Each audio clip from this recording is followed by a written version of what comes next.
Assalamualaikum, welcome back to my channel. இன்னைக்கு நம்ம வீடியோல வந்து ரொம்பவே டிஃபரண்டா வந்து ஒரு ரெசிபி பார்க்க போறோம்.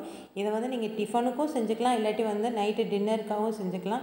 அது உங்களோட விருப்பம் தான். என்ன அப்படினு பாத்தீங்கன்னா மீதமான சாதத்தை வச்சு நல்ல மொறு மொறுன்னு வந்து தோசை எப்படி ஊத்தலாம் அப்படின்றத இத பார்க்க போறோம்.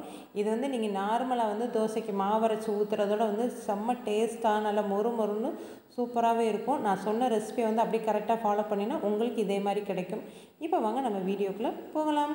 வீடியோக்குள்ள போறதுக்கு முன்னாடி அனிஷ் கிச்சனை சப்ஸ்கிரைப் பண்ணாதவங்க சப்ஸ்கிரைப் பண்ணி பக்கத்துல இருக்க ஆல்ன்ற பட்டனை கிளிக் பண்ணிக்கங்க. அப்பதான் நான் போடுற ஒவ்வொரு வீடியோ உங்களுக்கு நோட்டிஃபிகேஷனா வரும். இப்போ வாங்க நம்ம வீடியோக்குள்ள போகலாம். இந்த தோசை பண்றதுக்கு நமக்கு மீதமான சாதம் வந்து 1 கப் அளவுக்கு எடுத்துக்கங்க. 3/4 கப் வந்து ரவை எடுத்துக்கங்க. இது வறுத்த ரவையா இருக்கட்டும் இல்லாட்டி வறுக்காத ரவை கூட சேர்த்துக்கலாம், ஒன்றும் பிரச்சனை இல்லை. 1/2 கப் அளவுக்கு நல்லா புளிச்ச தயிர் எடுத்துக்கங்க. கண்டிப்பாக வந்து புளிச்ச தயிர் தான் எடுக்கணும். எந்த கப்பில் தயிர் அளந்தீங்களோ அந்த கப்பில் வந்து 2 கப் அளவுக்கு தண்ணி ஊற்றிட்டு தேவையான அளவுக்கு உப்பு போட்டு நல்லா வந்து மிக்ஸ் பண்ணிக்கலாம். மிக்ஸ் பண்ணிவிட்டு இதை வந்து கிட்டத்தட்ட வந்து ஒரு 20 நிமிஷம் மட்டும் ஊற வைங்க. ரொம்ப நேரம் ஊற வைக்க வேணாம். இப்போ இதை நல்லா மிக்ஸ் பண்ணி விட்டுட்டு நம்ம மூடி போட்டுக்கலாம். இப்போ 20 நிமிஷம் கழித்து நம்ம ஓப்பன் பண்ணி பார்க்கலாம். இப்போ பாருங்கள், ரவையெல்லாம் நல்லா ஊறி சூப்பராக வந்துருச்சு. மறுபடியும் ஒரு தடவை வந்து நல்லா மிக்ஸ் பண்ணி விட்டுக்கோங்க.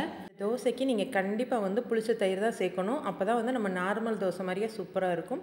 இப்போ இதை வந்து ஒரு மிக்ஸி பவுலில் போட்டுட்டு நல்லா பேஸ்ட் மாதிரி அரைச்சிக்கலாம். தண்ணி வந்து எக்ஸ்ட்ரா எதுவுமே ஊற்ற வேணாம். நம்ம சேர்த்துருக்க தண்ணியே இதுக்கு கரெக்டாக தான் இருக்கும். அதனால் வந்து தண்ணி எதுவும் ஊற்றாமல் ஃபுல்லாக நல்லா நைஸாக வந்து அரைச்சிட்டு வந்துடுங்க.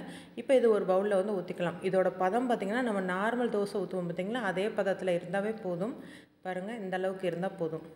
இப்போ இதை தனியாக எடுத்து வச்சுட்டு தோசைக்கல்லை வந்து அடுப்பில் வச்சுட்டு நல்லா ஹீட் பண்ணிவிட்டு நம்ம எப்பயும் போல் தோசை ஊற்றுற மாதிரி உங்கள் கல்லுக்கு வந்து நீங்கள் எப்படி பழக்கி வச்சுருக்கீங்களோ அதே மாதிரி மெத்தடில் வந்து தோசை ஊற்றுங்க. ஒரு குழிக்கரண்டி அளவுக்கு தோசை மாவு எடுத்து நல்லா இழுவிட்டு நெய்யோ இல்லாட்டி நல்லெண்ணெயோ ஏதோ சேர்த்துட்டு நல்லா மொறு மொறுன்னு வந்ததுக்கப்புறம் பரட்டி போட்டு எடுத்தீங்க அப்படின்னா சூப்பரான இன்ஸ்டன்ட் தோசை நமக்கு ரெடி ஆயிரும்.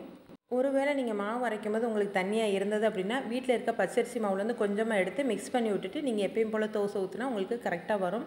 இதுக்கு சைடிஷாக வந்து நான் இன்றைக்கி தேங்காய் சட்னி செஞ்சுருக்கேன். செம்மையாக இருக்கும். கண்டிப்பாக ட்ரை பண்ணி பார்த்துட்டு எப்படி இருக்குன்னு மறக்காமல் கமெண்டில் சொல்லுங்கள். ஓகே, பாய்.